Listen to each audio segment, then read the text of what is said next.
নমস্কাৰ গাইজ, আজি মোৰ নতুন ভিডিঅ' এটালৈ আপোনালোকক স্বাগতম জনাইছোঁ।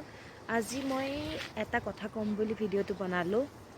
আপোনালোকে হয়তো জানে যে চীন দেশত সৰহসংখ্যক পপুলেশ্যনে আপোনাৰ বয়সীয়াল মানুহ, 60ৰ ঊৰ্ধৰে বেছিভাগ মানুহ আৰু তাৰ ওপৰতো আছে। মই মোৰ নিজৰ এক্সপিৰিয়েঞ্চৰ ফালৰ পৰা ক'বলৈ গ'লে, মই যেতিয়াই মোৰ ৰুমৰ পৰা নামি আহোঁ, মই যোনফালেই চাওঁ মই কেৱল বয়সীয়াল মানুহ দেখোঁ বুলি ক'লেও ভুল নহয়।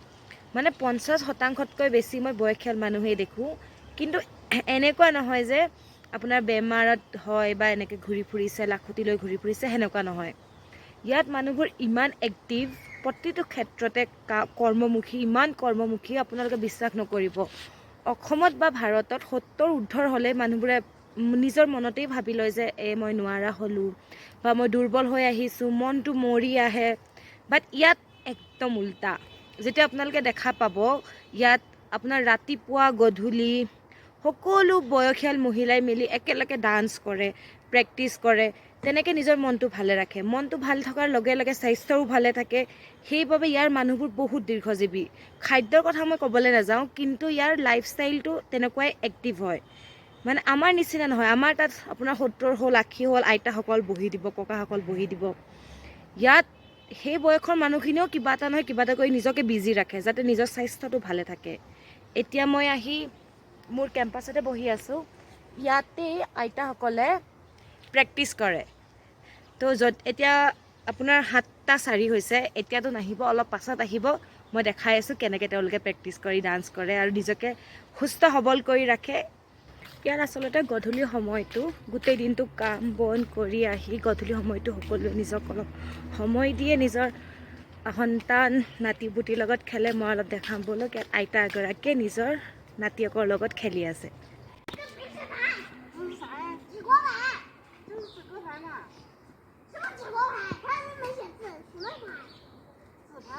ইয়াতে মানুহবোৰ এনেকৈ খেলি নিজকে সুস্থ সবল কৰি ৰাখে। আমাৰ হ'লেতো হয়তো বহি গ'লহেঁতেন বা কঁকাল বিষ হৈছে বা দুখ পাম, সেনেকৈ ৰখি গ'লহেঁতেন। কিন্তু ইয়াত সেইটো একেবাৰে নহয়। মোৰ পাছত দেখিব পাৰে আপোনালোকে, সেই আইতাগৰাকীয়ে খেলি আছে। আপোনালোকে দেখিয়ে গম পাব তেওঁৰ 60-70ৰ ঊৰ্ধৰ হয়। তেওঁতো একো বয়সেই নহয়। এতিয়া লাহে লাহে মানুহবোৰ আহিব ইয়াত, কাৰণ চীনত, মই য'ত আছোঁ কুনমিঙত, আপোনাৰ আন্ধাৰ হয় আপোনাৰ 8টা বজাত। এতিয়া হৈছে 7:10। তো এতিয়া লাহে লাহে আইতাবোৰ ককাবোৰ ইয়াত গোট খাবহি। আমাৰ কমিউনিটিটোত যিমান আইতা ককা আছে সকলো গোট খাবহি, নিজৰ নাতি নাতিনীক লৈ আনিব। হয়তো আইতাসকলে ডান্স কৰিব আৰু ওলাই আহি মানে আপোনাৰ ইয়াত মানে মানুহৰ মনটো সেইকাৰণে ফৰকাল হৈ থাকে। মই ইমানেই বুজিব পাৰিলোঁ। ইয়াত আমাৰ অসমত যেনেকৈ ককা আইতাবোৰে নাতিহঁতক লৈ ওলাই আহে গধূলিত, ইয়াতো সেই একেই, খালি ইয়াত এনেকৈ ষ্ট্ৰেচাৰত লৈ আহে, কেতিয়াবা পিঠিত বান্ধি আনে। কিন্তু ইয়াত একেই, ইয়াতো সেই ককা আইতাবোৰে নিজৰ নাতিহঁতক লৈ গধূলি ওলাই আহে। আমাৰ অসমতো ককা আইতাবোৰে নাতি নাতিনীয়েকক লৈ ওলাই আহে। সেয়া চাওক, আইতা ওলাই আহিছে, সকলো ওলাই আহিছে। এতিয়া ওলাই আহি ইয়াত সকলোৱে ডান্স কৰিব। সেয়া চাওকচোন, কিমান বয়সীয়াল আইতা এগৰাকী ওলাই আহিছে।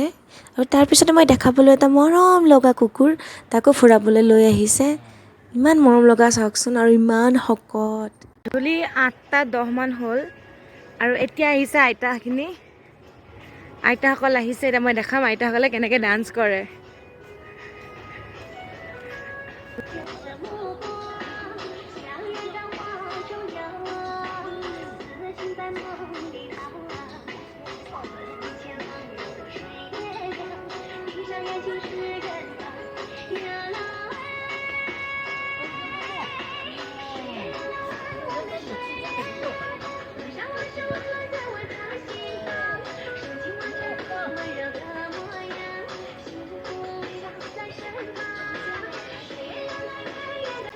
লাহে লাহে আন্ধাৰ হৈ আহিছে।